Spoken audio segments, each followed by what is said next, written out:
10 ways to love. 1. Give without expecting anything in return. Proverbs chapter 21 verse 26. 2. Trust without wavering. 1 Corinthians chapter 13 verse 7.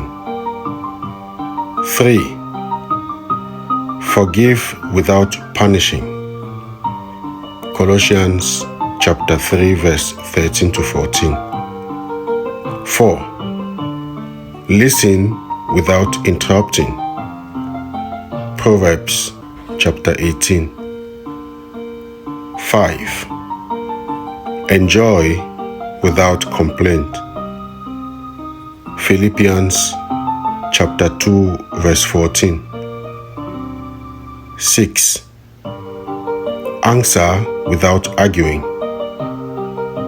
Proverbs chapter 17 verse 1. 7. Keep your promises. Matthew chapter 5 verse 37. 8. Speak without accusing. James chapter 1 verse 19. 9. Be patient in all things. 1 Corinthians chapter 13 verse 4. And 10. Learn to let it go. Ephesians chapter 4 verse 31 to 32.